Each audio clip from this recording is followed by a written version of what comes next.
Hey, everybody, it's your favorite girl, Destiny Payton from Love and Marriage Huntsville, your entrepreneur, your realtor, your Madani girl. I'm here with According to Portia. Hello and welcome to the show. My name is Portia Monique, and today we have a very special guest, Destiny Payton. And you guys know her from Love and Marriage Huntsville. And we also know that some stories entertain us, but others remind us what resilience really looks like. And Destiny is that person that has built that life defined by strength, heart, as well as determination. This season on the show, she's opening up about one of the most personal chapters in her journey from foster care to family healing and discovering siblings she never knew she had. And then it's also going to be some explosive parts that's going on, but we're going to get into that a little later as well. Welcome to the show, Destiny. Thank you for having me, Miss Portia. Absolutely. Now, of course, every season, I feel as if viewers get a chance to know you just a little better, just a little more. And this season definitely feels different because there's a lot of vulnerability when it comes to showing your side of the family, getting to know them.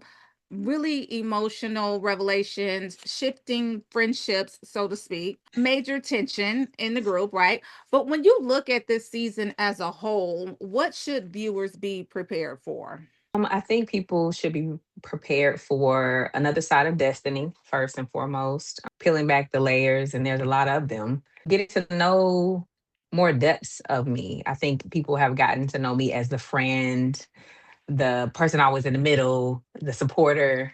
But I don't think people have intrinsically got to know Destiny, her roots, what I come from, what I've been through, what I've survived, and what God has brought me through.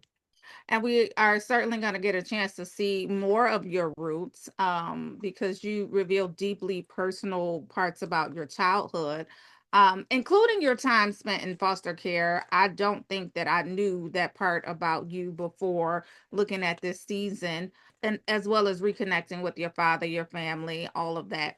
But what made you feel ready to share something so intimate with the world at this point in your life? Well, my father got custody of me out. He was the one that brought me out of the foster care system. And reconnecting with my mom, or not really reconnecting, but I guess allowing you and the viewers into the world of our relationship, or if you can call it that. I think I've been through so many storms. I've been through people telling my story for me. And what I realized and have finally come to understand about reality TV is that people can't spray you with your truth if you just tell it. Yeah. And so one of the things that I was not really hiding, but nobody really understood the depths of my mom's addiction and the things that have been created from that. Siblings, the relationships or lack thereof that I have, siblings that I didn't even know existed, well, knew existed, but never knew where they were.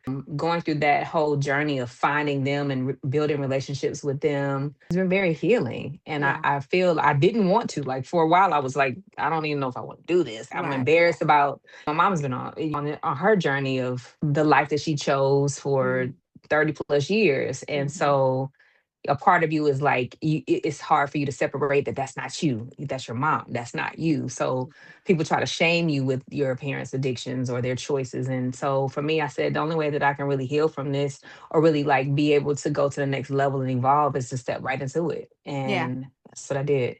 Yeah. Tell your story before anyone else can tell it for you. That's great advice. Hmm. Now, staying with your father for a second, of course, he stepped in and raised you as a single dad. How did his presence shape the way that you approach life as well as friendships and relationships today?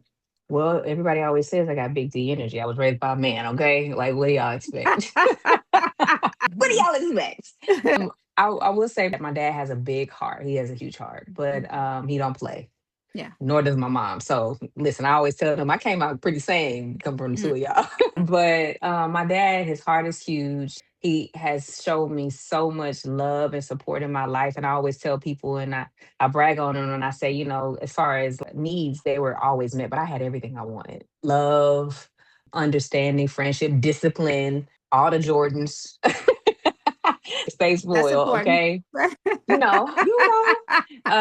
no, like my dad's one of my best friends and he's really Mhm. been there for me. And then I have to give accolades to the woman that he chose to mother me, which is my godmother, who I call Mhm. mama. His best friend who stepped in, and she was the mother in my life. She has been the mother in my life since I was 6 years old. And it's been a blessing. I I'm love. truly blessed. Yes. And I loved your interaction with her on screen. It was so true, authentic. And you could just tell that she really loves you, and you could see it coming through the screen as well. So, okay, don't cry.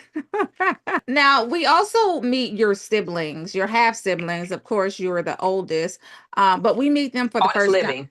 Oldest living. Okay. Yes, but we meet them for the first time this season, which of course is such a life-altering moment. What was going through your mind walking into meeting them for the first time? I was nervous. Mhm. And just, I don't know, it's like a moment in my life where I feel like a space that was empty was being filled. Because I used to always joke, like, yeah, I got three siblings, that I had never met. It's eight of us total, but the Mhm. other siblings are in Detroit, and my family has always stayed connected. And these three that were left, I could be in a room with them. I wouldn't even know who they were. They could be sitting Right. right next to me. That was the thing that I said for decades. Yeah. And to now not be able to say that. Like I know them. Like we Yeah. talk. Yeah.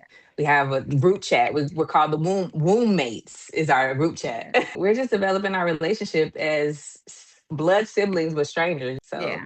it's Yeah. been an interesting journey. I will say that. A beautiful journey, but interesting. Love it. Now, outside of those personal moments, this season also shows some major shifts within the friendship groups, right? Were there any dynamics that surprised you while filming? I don't know if I'm surprised anymore in this social experiment of reality Ah, TV. I think that people's insecurities show up in different ways. And I think that sometimes people sacrifice relationships so that they don't have to deal with their truth. mm, So I've had that experience over and over again in mhm, this mhm, in mhm, this group. mhm. And I always end up being placed in the middle because it's easier to do that than it is to focus in on what's really going on. And so for me, I made a pact to myself going forward that I'm not going to try to make people see themselves and their conflicts with others. And because Mhm. that's my position, is like I'm not Yeah. going to take a side, but hey, you did you see yourself do that? And hey, did you see yourself do that? So Right. look at the both Yeah. of y'all, like figure out Yeah. how you can make this work. I'm choosing me. So Yeah. at this point, I'm just choosing me. If you want me to pick a side, if you want me to give you my reasoning or my whatever, you wasting your time.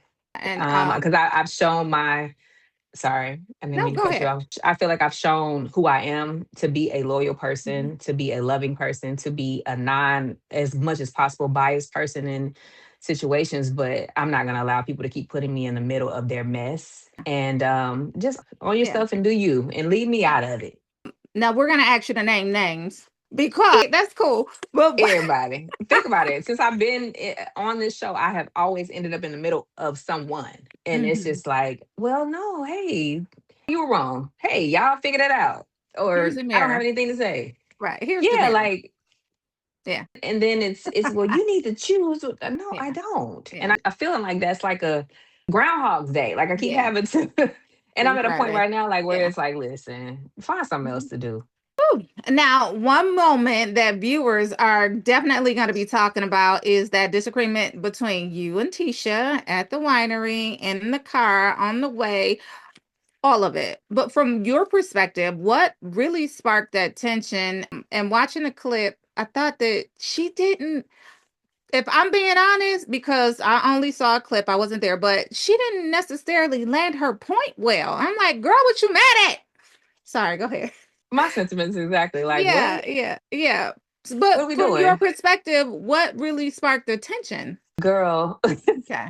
Yeah, yeah. So during that it's conversation, like deja vu all over again. What are you yeah, mad at? Why yeah, are we here? How did we yeah, get here? yeah. And We've land the seen it point. before. It's not a new blueprint. It's the Yeah. same one.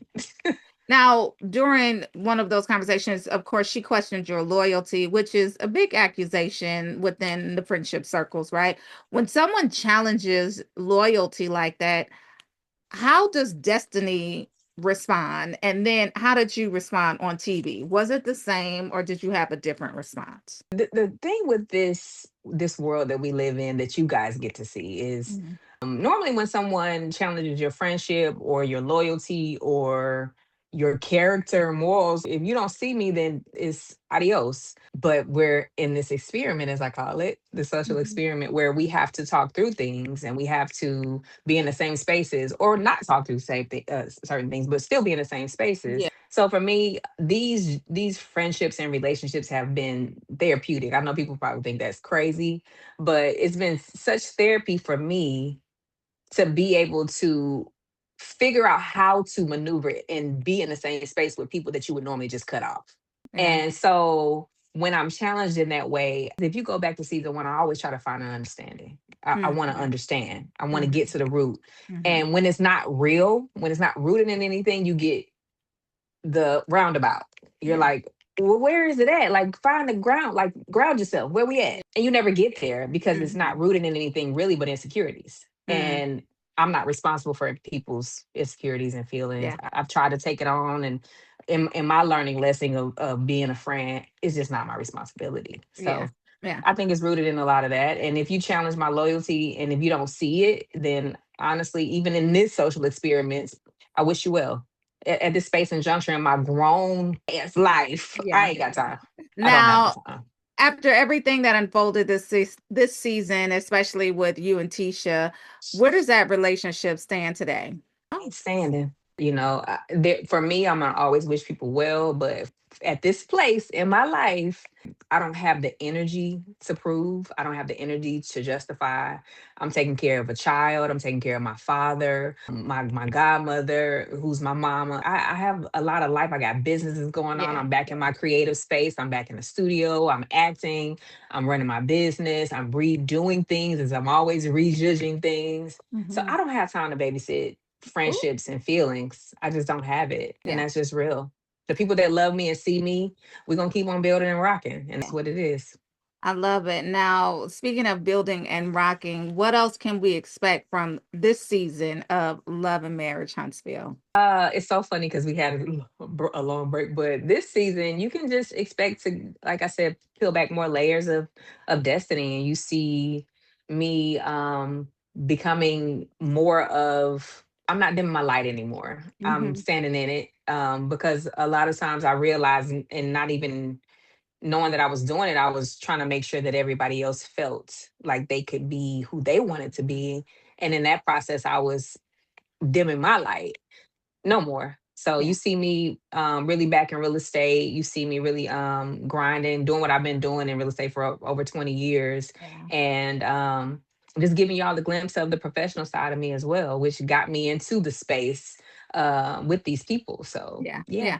I love it. And at the end of the day, when viewers watch your journey this season, the personal revelations, the friendship, the growth, the maturity, the disagreements, what do you hope that they ultimately understand about you? Viewers, Yes. that there's not one side to a person. That you've seen pop off Detroit Destiny, you've seen her, you've seen guarded Destiny that just you really don't know what's going on. What is it? Why is she like that? Yeah. But now you get a chance to see the softer side of me because a lot of healing has happened. They watched me go through a lot of stuff Hmm. without even knowing the backstory to it. You just saw the reaction and the presence. So now you're going to get a chance to see more of who I am after life has lifed and God has been guided. So I that's where I'm love at. it. I love it. Well, we are extremely excited to see it. Your journey this season proves that growth, truth, and a little bit of tension can all exist in the same storyline. And sometimes the most powerful thing you can do is stand firmly in who you are. So thank you so much for stopping by, according to Portia. Let us know where we can follow you in real life. Keep up to date with the things that you're doing and leave you messages if we want to.